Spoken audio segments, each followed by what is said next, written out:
P2 Podcast, Episode 4. We're going to be talking about the upcoming CDL event in Atlanta. Not that. Wait, there it is. CDL Atlanta. Cat. Mark, before the stream was starting, Mark was just holding his cat up in the stream. The cat was not too happy about it, but... Yeah, my cats don't like being held. What are those shorts? Yo, peep the flamingos. Flamingo vibes. We got to change the name of the pod. Only good vibes. Yep, flamingo vibes. All right, let's dive it. Starting stuff off. Clean shaven, clean cut. Mark looks a little crisp, a little fresh. Wait, hold on. It's kind of hard to see without those, huh? Yeah, a little bit. A little bit. All right, let's dive into this. We got CDL Atlanta coming up. Big weekend for Call of Duty. Big weekend. I don't want to say it's only a big weekend because we want to see Chicago play Atlanta, but it's a big weekend because we want to see Chicago play Atlanta. And I want to see it like 2 or 3 times if possible. I want to see it as much as possible. Is that possible though? So if they're in different groups, so they might. I don't know how the bracket play works. I was listening to Hardpoints, the podcast put on by TP, and which is a great podcast. Definitely go check it out. But I was listening to it, and Crowder had a really good point. He was like, a lot of people have been giving flack about how these tournaments are like set up to where it's like they're confused on like the pool play going into the tournaments. Like they were a little bit confused. They talked specifically about like how the fact that they didn't like crown a champion from the past weekend, which we kind of touched on a little bit. And the fact that there wasn't like a trophy or anything. And Maven was like, half of that is because we didn't know the schedule going into like the Call of Duty League after the opening weekend for a while. It was changed around quite a bit, and then it was changed like one last time right before launch weekend. So half of it was just the confusion, but Crowder made a good point where it was like, it's the perfect combination of keeping people interested in like league matches and then keeping the like same tournament vibe that we're used to. So it's like, oh my God, your door just opened and it freaked me out. But it was cool because it's like, they're meant to be treated as just like league matches. So in like Black Ops 3, when they had those like weird league matches throughout the week. Yeah. Like I enjoyed them, like, but there wasn't a whole lot of like hype around them, especially for like the pro players. They just kind of they kind of saw it as like land practice. They weren't there to like play. Right. And I enjoyed them as a spectator, but the fact that we have those like league matches in like pool play and then they turn it into like a tournament that's not like a huge overhyped tournament. Like if you win this, you get a ridiculous amount of like, you know, fame or whatever. What are you doing? There's another cat. Yeah, you got too many cats in there. But it was cool. The fact that this tournament style kind of keeps the hype around all of these league matches. Like I go into every weekend now, like, okay, like who's gonna win? Yeah, expecting like overall something big. Yeah, so I kind of like how the tournament is. I get why there's not every team every weekend, but at the same time, I kind of wish it were. Yeah, exactly. Just one big tournament almost every weekend. Like, that would be so cool.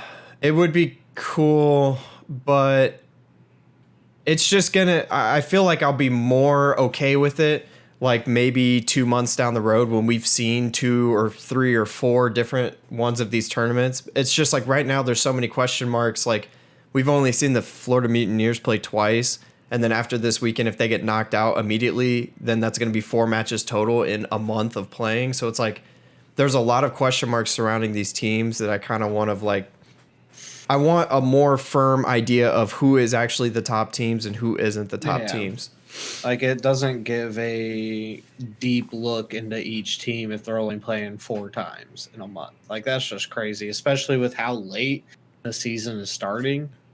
Like, it's just, I don't know. I wish I could see a lot of these players a lot more.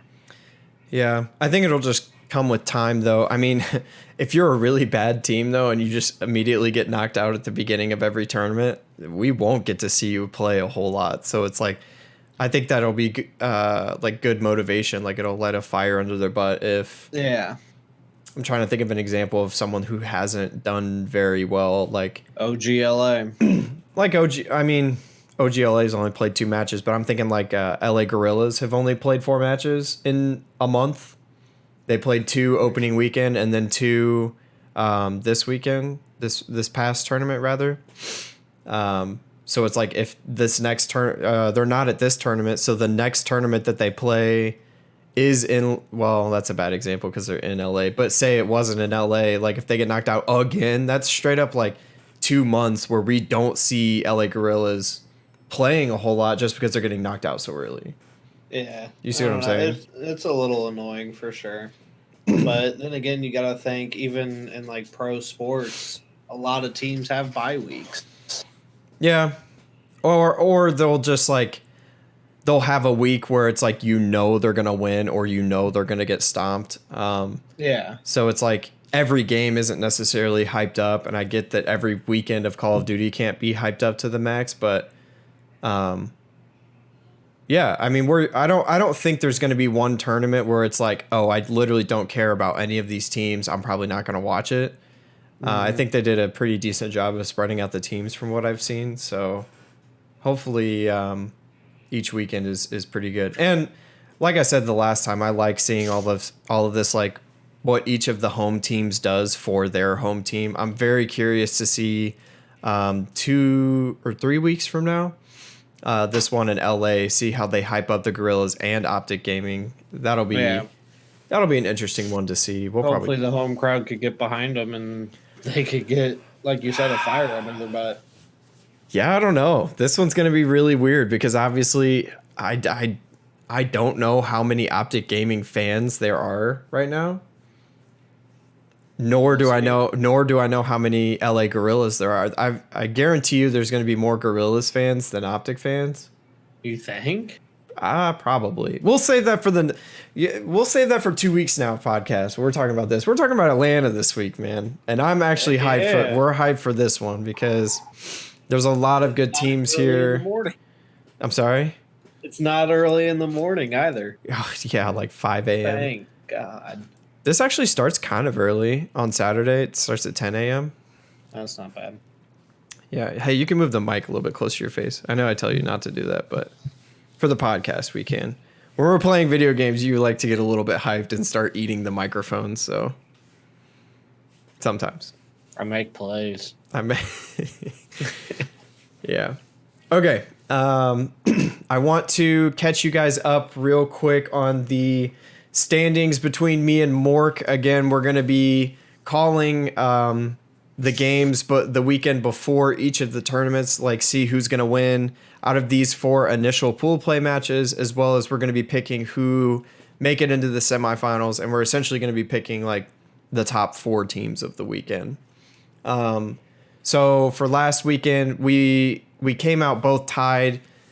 We didn't really figure out the structure of how our points were going to work. It's just going to be if you call each match you call, it's going to be 10 points. So it's going to mirror exactly what is going on in the Call of Duty League for these teams. So for each correct match that we're going to call, it's going to be 10 points.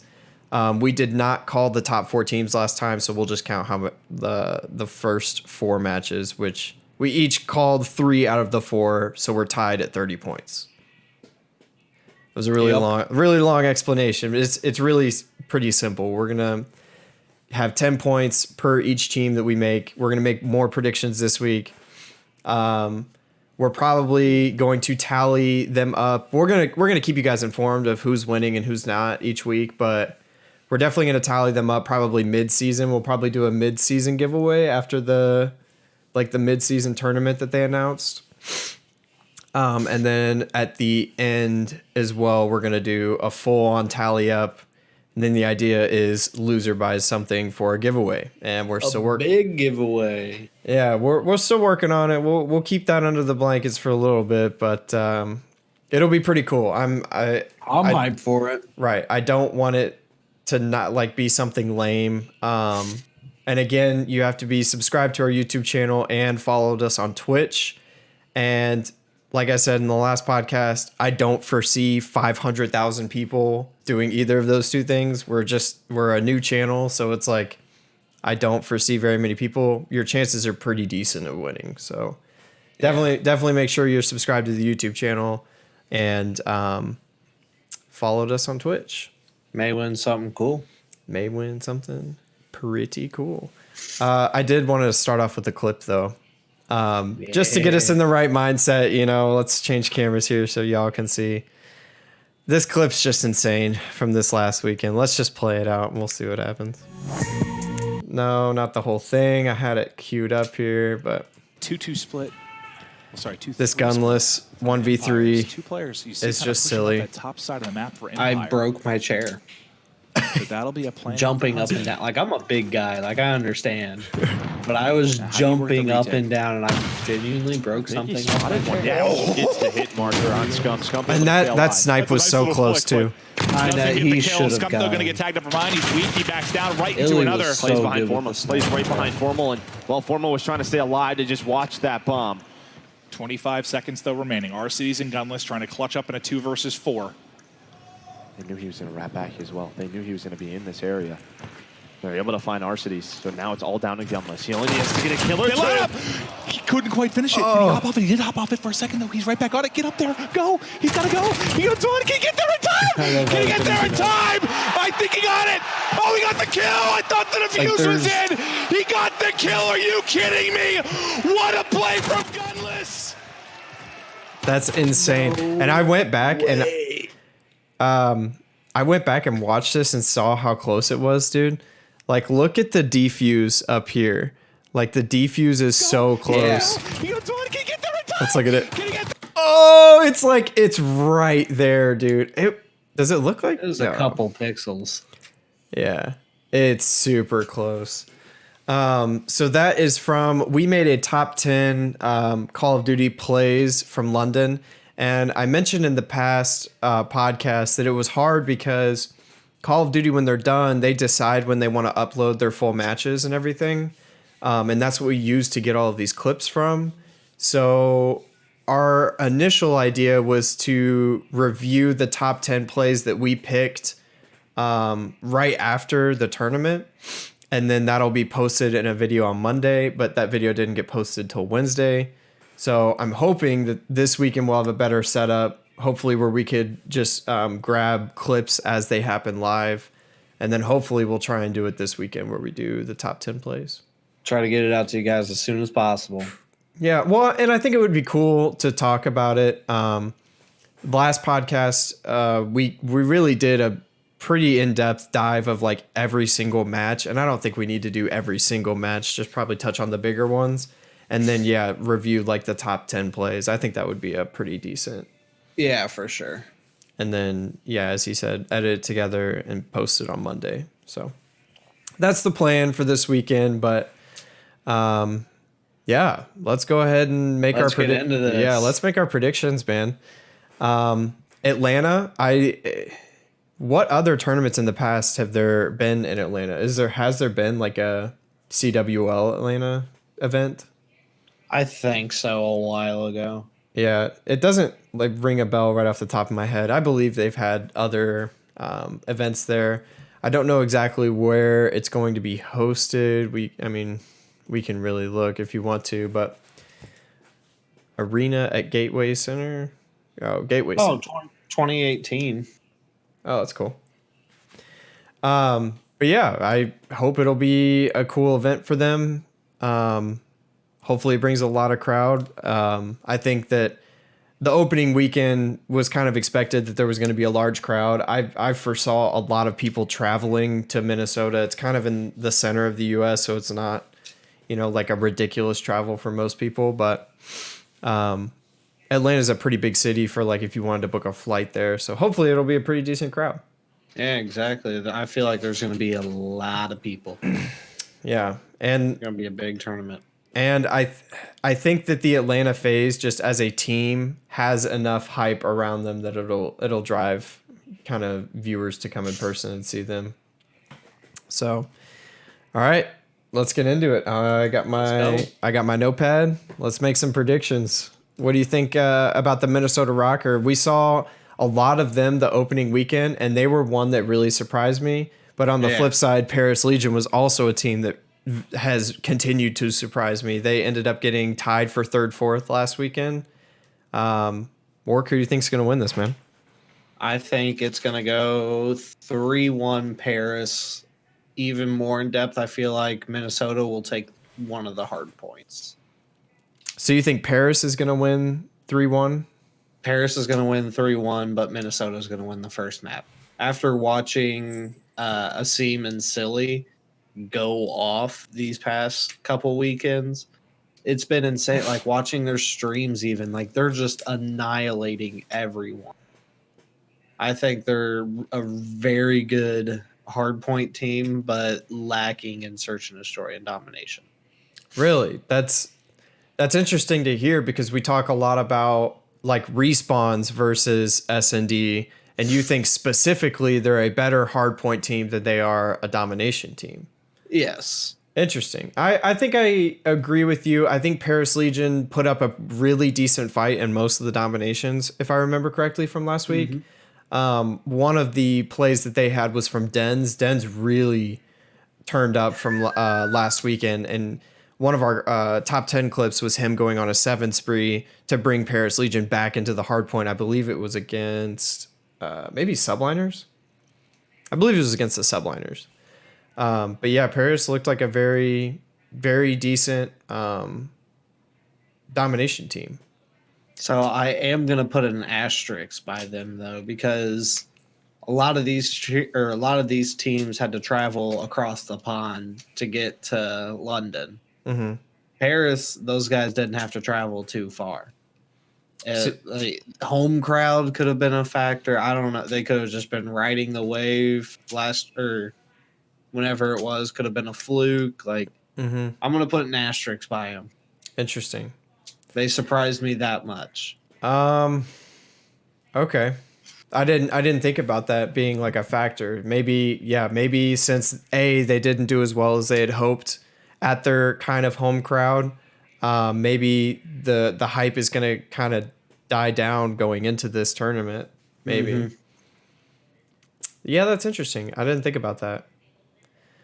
I think I'm going to go, just to make things interesting, I was watching Minnesota scrims a couple days ago.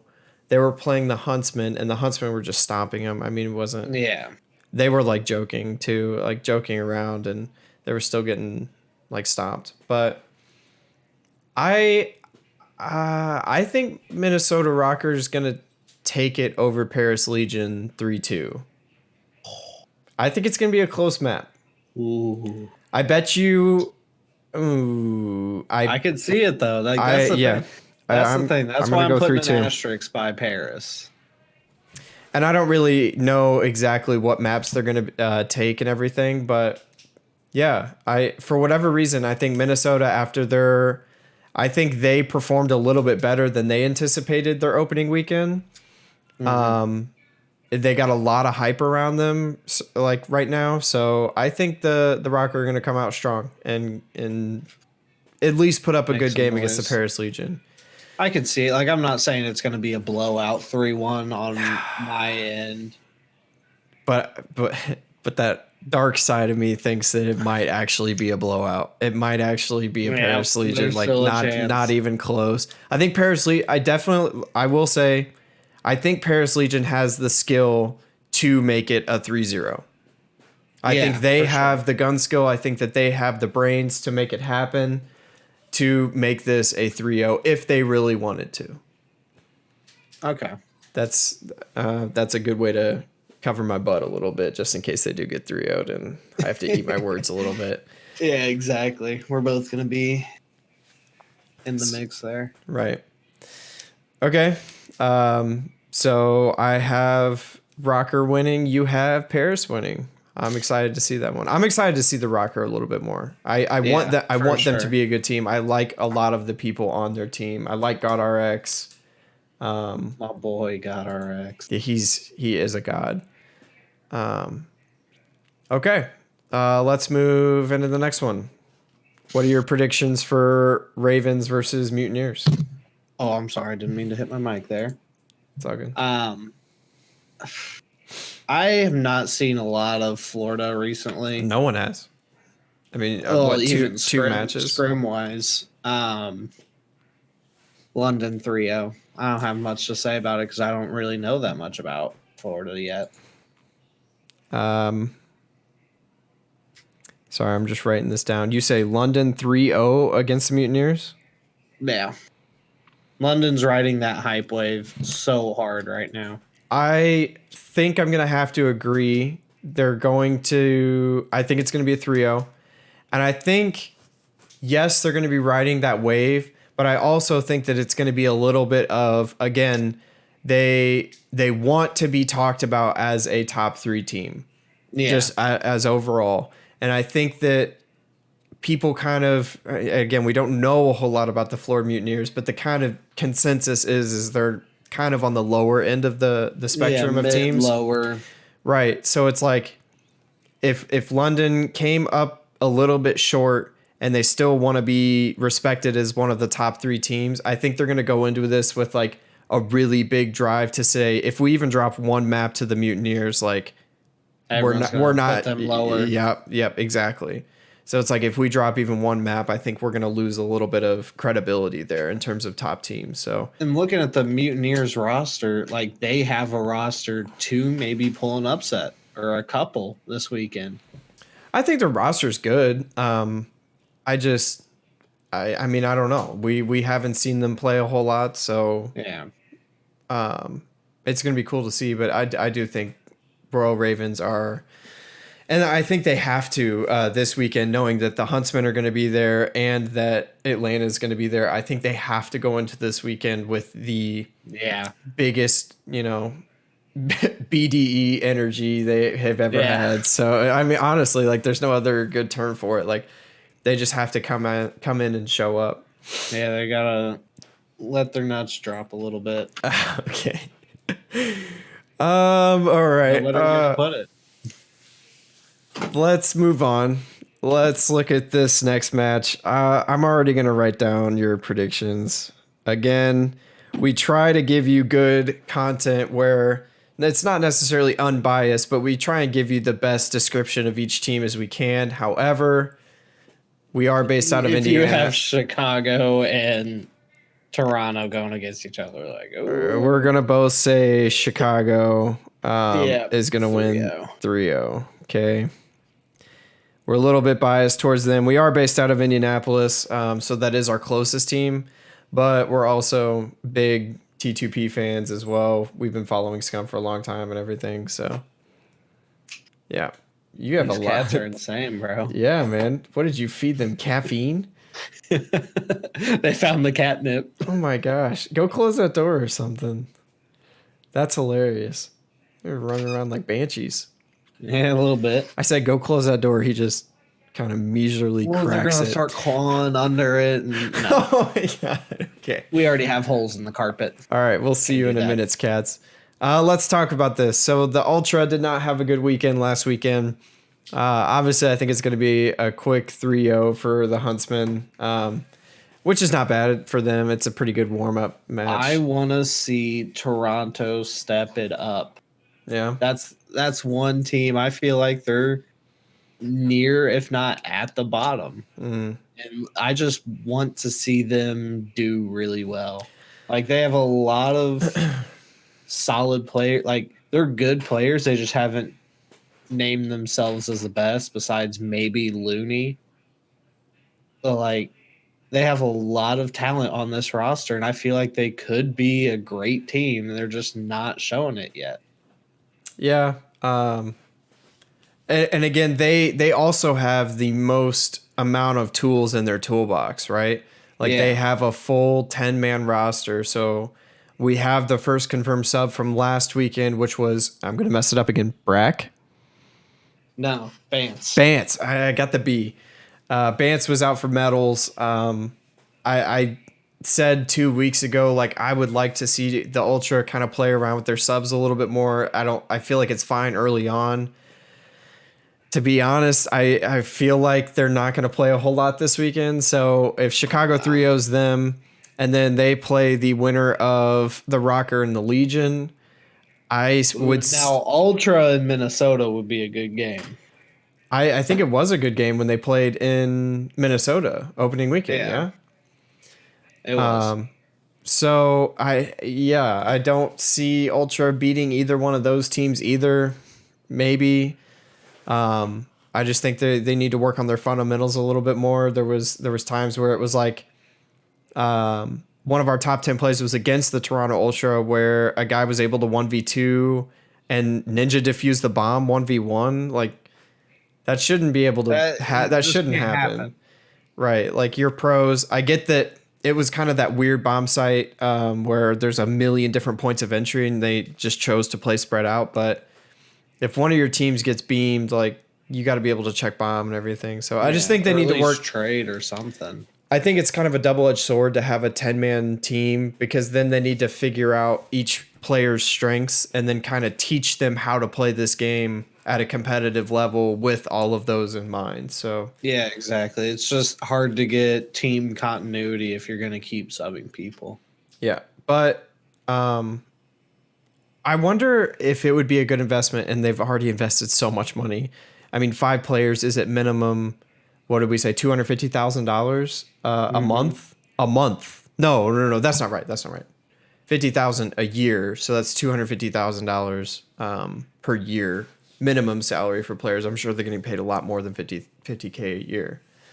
But I would wonder if it would be worth them to invest in multiple coaches. So like coach the people that are on the bench, and then if they wanted to make this like Respawn team and then a S&D team, they could each have their own coaches and kind of work off that.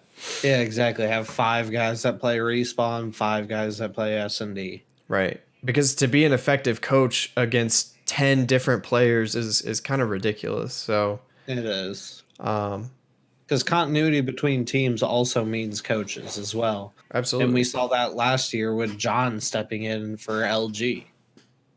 Like he came in as a coach, and LG actually did significantly better. Mm-hmm. And like, yeah, that guy or John has been playing Call of Duty for a long time, but he built that relationship with his team to where he felt comfortable stepping in and playing and doing a great job at that. Right. So that just shows like how important coaches are. Yeah, no, that's a good point. I totally forgot about John doing that. So, I mean, I don't foresee Toronto doing super incredible this weekend, but maybe that's a good time to know, like, oh my God, there's a lot of good teams here. Maybe it's a good time to try and put other people in to see how they do, just kind of experiment. I wouldn't mind seeing Toronto going 0-2 if it meant that they did an experiment. Yeah, like try different stuff and see if it works. I don't think that's a total loss. You know, again, these are technically tournaments, but they're meant to be treated just as like league matches. I mean, we don't go into every NFL game thinking like, oh my God, if they don't win this, they don't win the Super Bowl. Like, it's a long road, and we're at the very beginning of it. So literally. So again, like you said, double-edged sword. Every point counts right now as well, because you don't want to be digging yourself a hole where you're going down the first 2 weekends without winning a series, so you have 0 points, and then you have a bye week. And in that case, you're almost to mid-season already without any points. Yeah. So you got to think about it both ways. Because then that means they're going a couple weeks, almost 2 months without having any points on the board. Like, I understand you're trying to figure stuff out and it's still early in the season, but you got to be thinking about those points to make it in the playoffs. Yeah, that's a good point.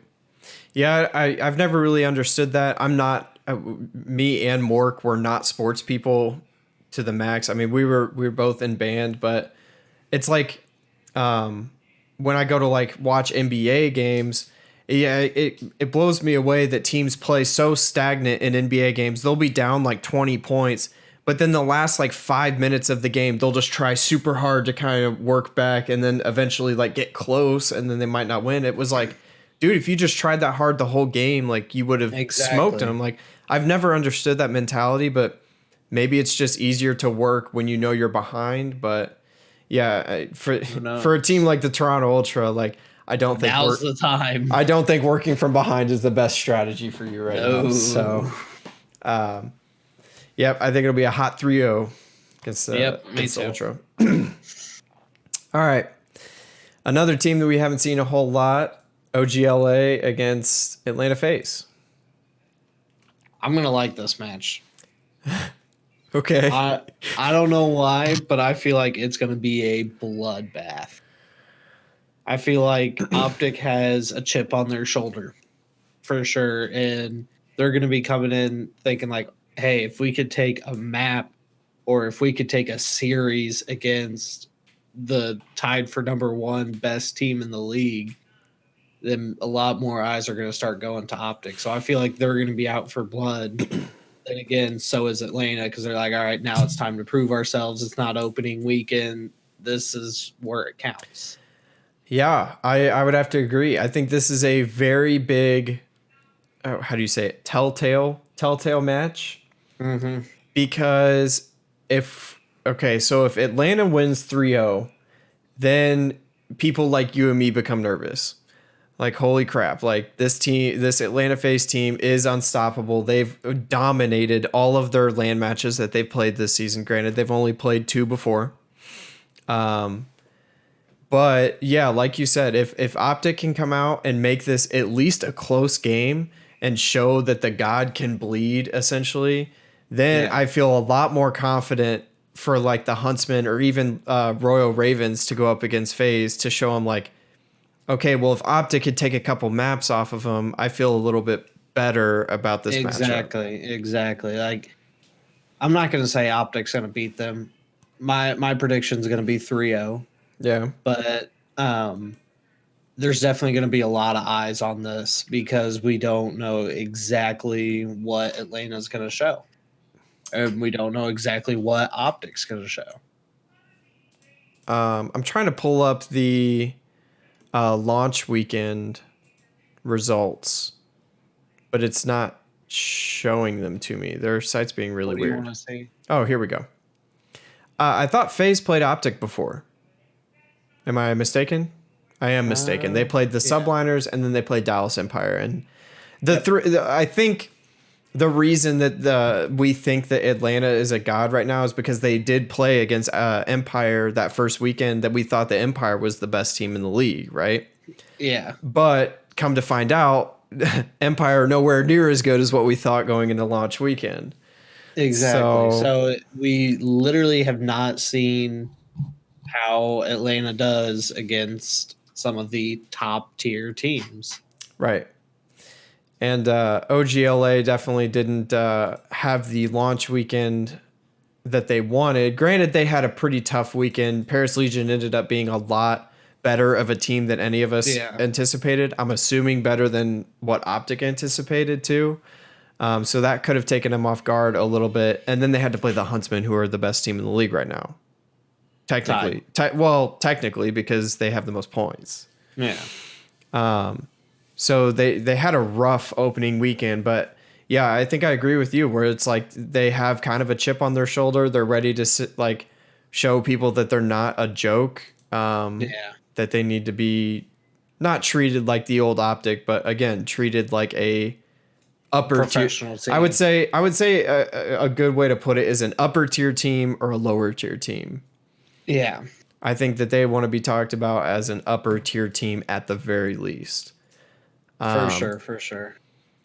But what's interesting here is hang on. Let's pause that. What do you think your prediction is for this match then?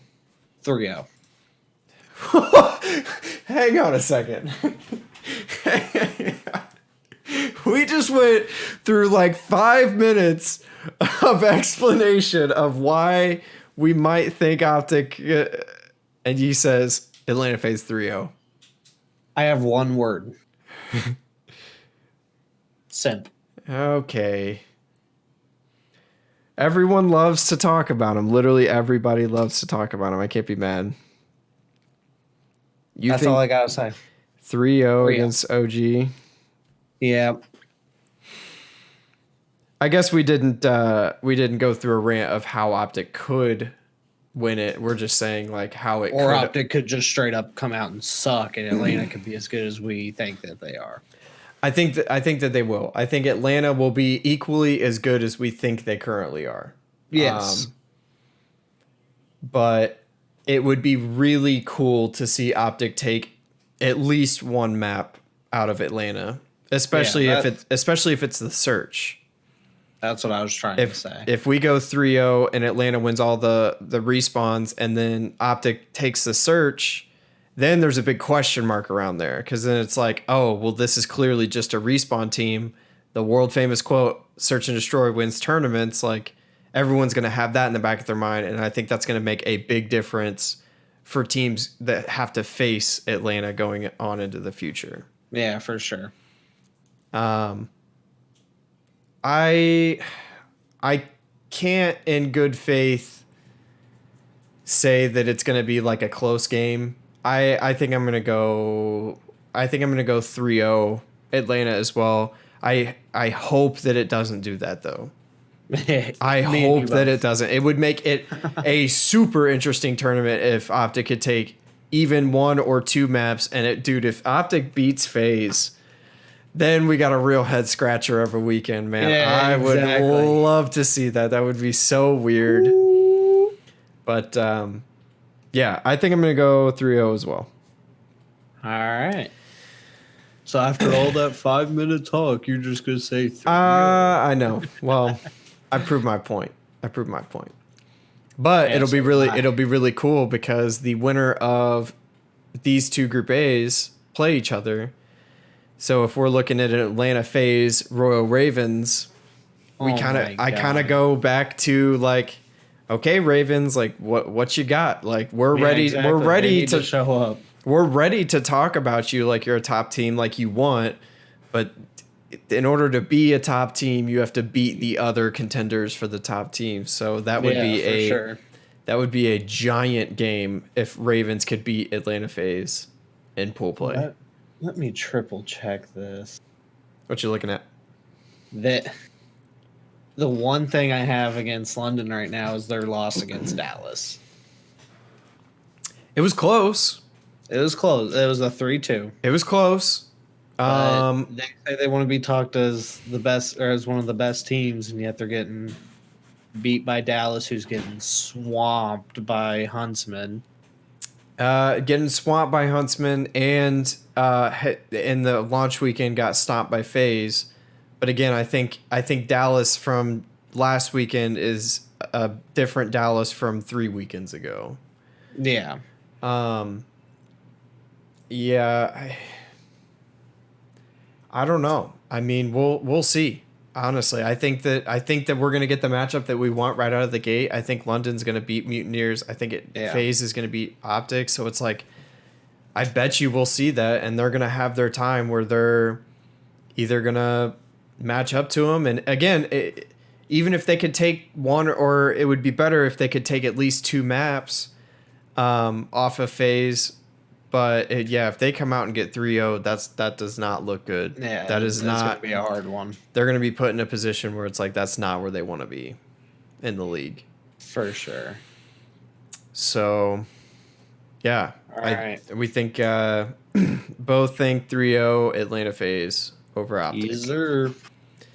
So instead of trying to go through all of this, like what we think would happen in these pool play matches, we'll just jump right into like the semifinals. Who do we think is going to be the 4 teams that make it out, and then inevitably like the ranking of the 4 teams. Yeah. So we got 4 teams. We got to pick 2 from each group. Yep. My 4 teams is going to be Atlanta, London, Chicago. Yeah. This is the who you pick? Toronto Ultra.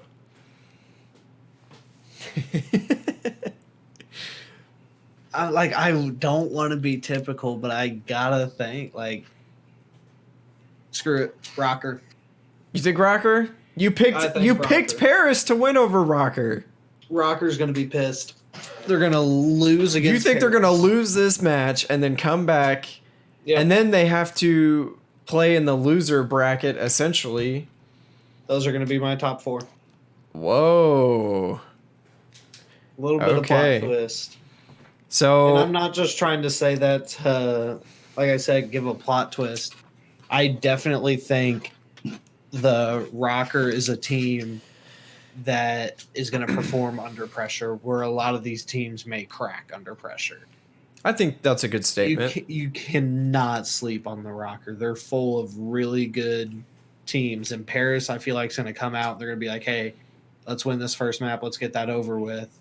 But then the next day, like, the Rocker's going to come back. They're like, hey, we can't lose another one. We need to come out and do something. Yep.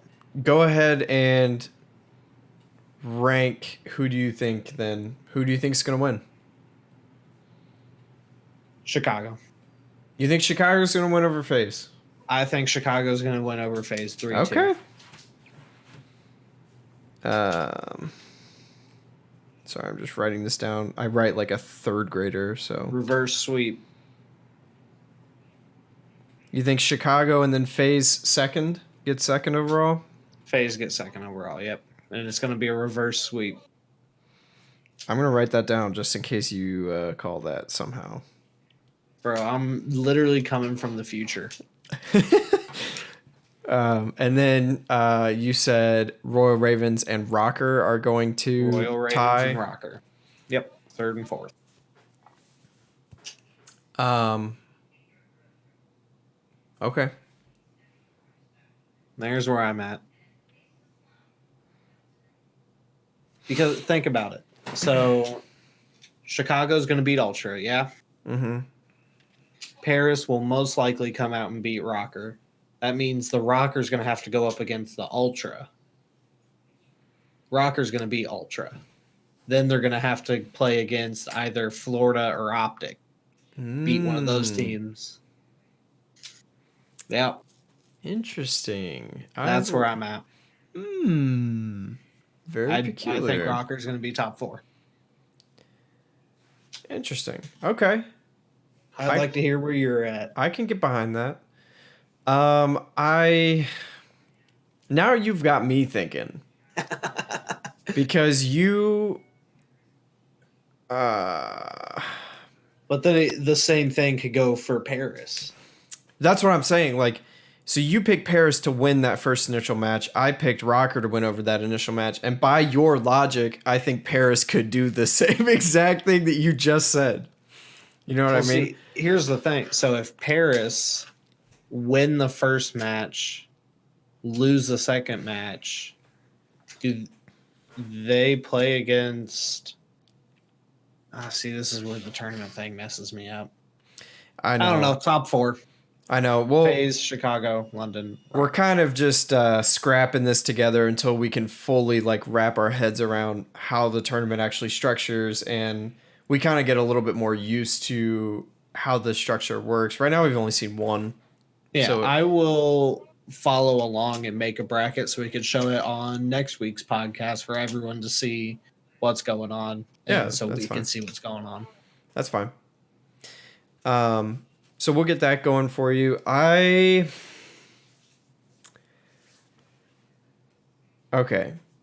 I think I can't pick. I can't pick. Damn. Come on. I want to say something silly is going to happen, but I don't think so. I think Atlanta and Chicago are going to duke it out in the grand finals. Definitely. Like, I want to say that something silly like the Ravens are going to end up coming out on top of FaZe, and then it's going to be Chicago and Ravens in the final, but I don't want to buy... I think it's too... copy paste. Yeah. Again, we're not deep enough into the season where I can just make willy-nilly calls like that. I don't really know. I mean, we haven't seen these teams play a whole lot, so I think I'm gonna pick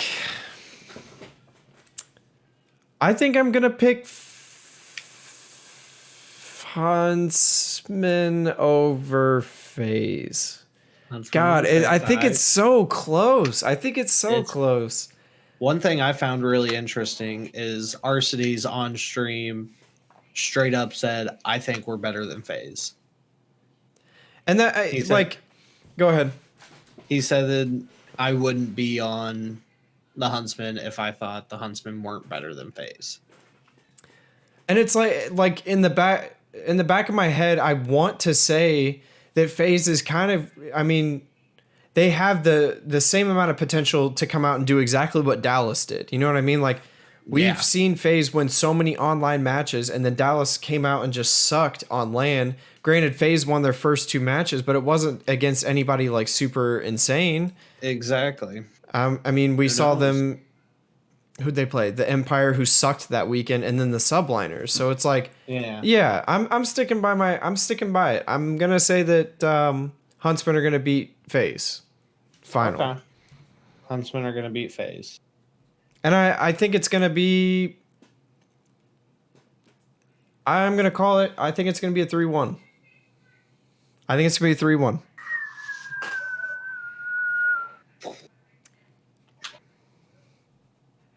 I don't think it'll be 3-1. I think it'll be 3-1. And going back to my previous statement about the Ravens beating Faze, I don't think that that's necessarily a crazy call now that I think about it. Ravens played a lot of matches last weekend. Granted, it was their home crowd. Granted, they were feeding off of that energy and everything. We've covered that. But they've had a lot more LAN experience. They had that heartbreaking loss, so you know they're not going to take it with a grain of salt. Like, they're going to go back, they're going to review what they did wrong, and they're going to get better. I don't think that that's a crazy call to say that Ravens could beat FaZe. It's going to be a close one.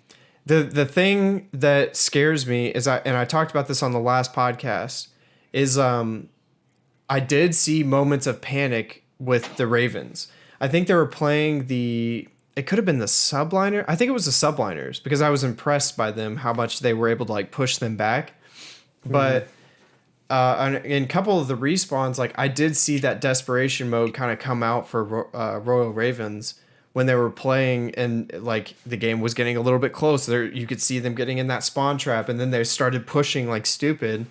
So I think that that's why FaZe is ultimately going to beat Ravens, because they play the game so aggressively. But I don't think that that's a necessarily unreasonable statement to make. That I don't think London beating Atlanta is way out of the picture. But for sure, I feel like Optic and London are going to have like the same kind of energy, like hey, let's show people we're supposed to be talked about, which is kind of hard for FaZe because all 3 teams in Group A, London, Florida, and Optic, are going to be looking at them like, yo, let's take them down. They're the number 1 target in this whole tournament. Probably. Out of all 8 teams, they have the target on their back, I feel like. Not the Huntsmen. Not yet. So I feel like all 8 of those teams want to knock off FaZe. That's a good point, because that's the one that they've been talking about the most. I mean, Dallas did not live up to the hype. No one's talking about them now. So yeah, FaZe has quite literally a big target on them. I mean, their logo kind of looks like a target. And imagine you're Toronto Ultra and you go up against FaZe, and then you surprisingly take a hard point and you figure out you're up 1-0 against the team that everyone's saying is the best. Like, you're gonna be hype and you're gonna start frying. So I don't know. I'm not like, I still stand by the fact FaZe is gonna come out and slay, but I'm not gonna overlook the fact that they have that target. That's a good point. After that being said, I think I'm gonna stick with my initial thing. Chicago's gonna win 3-1 over FaZe in the finals. I do think Royal Ravens will be right there Probably a close finish again. Which is gonna suck to see because Wuskin last tournament. I mean, they were so distraught that they didn't win this tournament. Yo, talk me out of this. Talk me out of not putting Ravens in front of FaZe. I can't. I can't do it. I can't do it. Nope, I can't do it. I can't do it. Well, because. Okay, I'm sticking with it. Final answer. Who wants to be a millionaire? Deal or no deal? Deal or no deal? Come on now. I'm picking my case. Boom. I would be the worst game show. You're like the white 35-year-old mom. It's like looking in the audience. What should I pick? You're like, come on, guys. Pick I 4, need pick an answer. 5. Which one? Okay. Chicago's going to be FaZe. London is going to be upset that they didn't win. I think 4th is going to be Minnesota Rocker. I hope that they prove me wrong. I hope that I'm wrong in saying this. I want Chicago, I want Chicago to win, but I hope that these upsets that we talked about happen. I think that would make everybody, if they weren't watching and saw this on Twitter, be like, wait, what just happened? Ravens beat FaZe, and then I think viewership will spike up through the roof if that happens. Yeah, it'll definitely be good publicity. So I'm just writing down our predictions. All right. Good. The last thing I have in mind that I want to talk about Sure. is Seattle. Oh yeah, we didn't talk about like news of what's happened this week. So I'll let you take that one. Go for it. So I actually figured out from an esports talk, which is a good quick podcast channel. Shout out Jake. Definitely go. Shout out Jake. Esports Talk. Love you, buddy. Watch your videos every day. You guys are awesome. Definitely go watch them. We have another substitution. Yep. It's going to be for the Seattle Surge. Enable is out. I haven't heard about who's going to be filling in. I don't think it's confirmed. Let's pull that up. It's not. It's either going to be Pander or Proto. Pander. Last I heard. Interesting. I don't know anything about those players. And dude, look, Enable's on the front. That's so sad. Why would you do that? Enable, run it up. So first, let's talk about how you feel about Enable getting out. I've told you about this. I love Enable. Like I love what he brings to the team. I've told you that like this team, because it's so stacked with so many veterans, like they need somebody that kind of takes over that leadership role. I don't think they're going to survive if they all kind of play individually, where it's just like, I'm my own leader. I've won X amount of rings. Like I can do whatever I want. No, I think that we need somebody to kind of step up. And I forget who their Seattle's coach. No, their coach. Oh. But I think they do. I forget who it is though. But I think that Enable is kind of has that extroverted personality enough to where it's like I see him kind of not taking charge in the fact of like telling them what they need to do, but just kind of like being the most vocal about what's going wrong with the team and what they need to do to fix it. Yeah. And I didn't think he was like underperforming. I mean, to a ridiculous standard. Like we, as a community, like we like to know who's at the bottom of the pack, like who absolutely came out and way underperformed. And I don't think Enable has been on that list for the past 2 events. No, I don't think so either. But I do think I think they made the right decision subbing him out. What? All right, I want to hear your counterpoint here, man. I love Enable. I think he was a great addition. I think it's a mistake to sub him out. So you think it was a mistake because you see him as the in-game leader? More or less. So the thing that I have against that, and a lot of people have been hating on him so like in the past 2 games, like Modern Warfare and Black Ops 4, I think their in-game leader needs to be App. I think that guy, like, yeah, he's not putting up the best numbers, but he has been in the scene for just about as long as Karma. I don't know the exact days, but other than that, he's been in the scene longer than the other guys. He's a very good in-game leader. He knows what he's going to be talking about. Like, just because he may not be the best player on the map, I definitely think he's one of the smarter players. That's where I feel like the captain role is. Dude, anytime you get a chance to talk up Apathy, you do. You straight up love this guy. I don't know. I do. It cracks me up. He reminds me of the old Karma. Yeah. No one really talked about Karma, but then you're like, he has 3 rings. Yeah.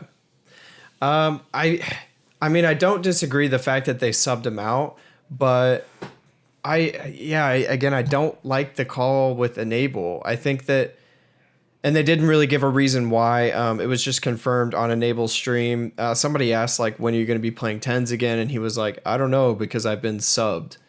And it was very kind of a quick clip, and people kind of were just taken back by it. But well, that's the thing. It's also a sub, which means like he wasn't kicked off the team as in like a mutex sort of deal with Dallas.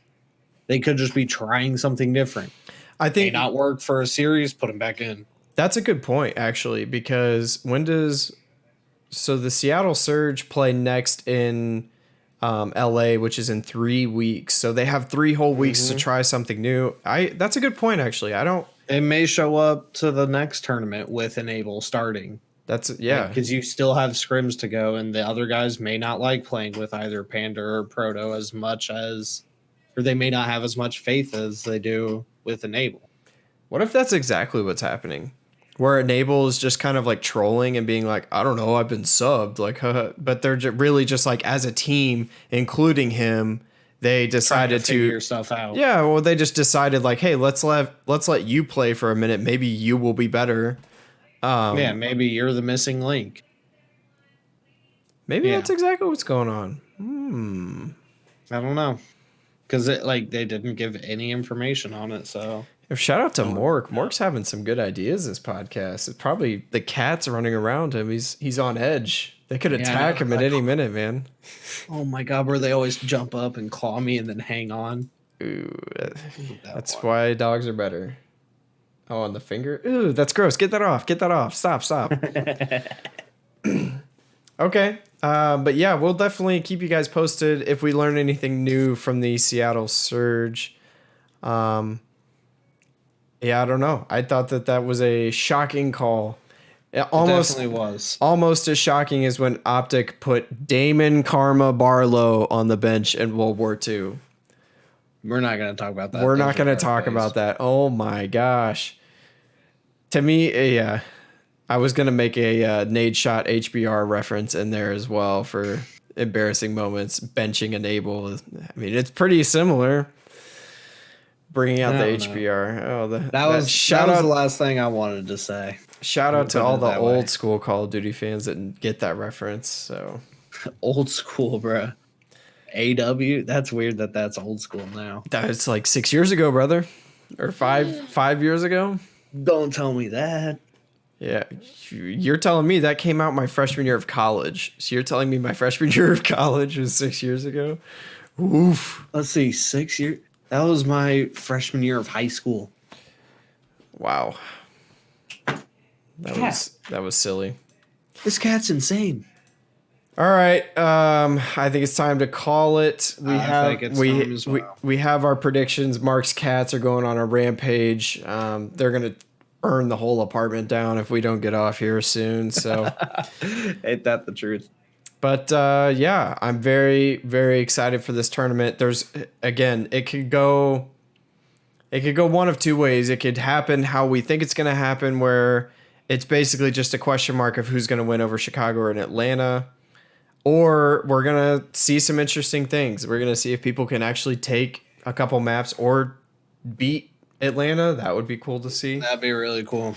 Again, our plan is we're going to set up something to where we gather our clips and then show them on stream next week. If it doesn't happen, don't hate me. We'll get the video up as soon as we can, probably Monday or Tuesday.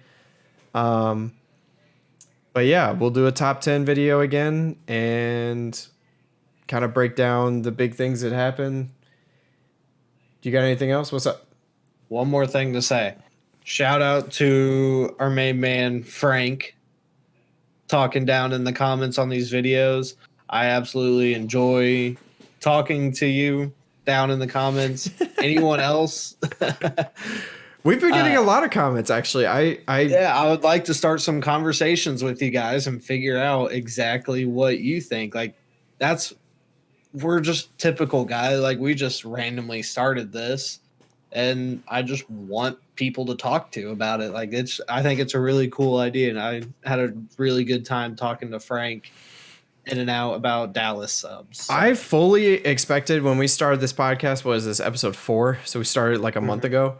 I fully expected it to get like 5 views, and all 5 of them were from me. Like, that's how I expected. So the fact that we have, and there's been a couple people that have been commenting different things, like whether I was like stumbling to find like a piece of information, somebody else came and helped me out and was like, "Oh, Sensor played for this team" or whatever.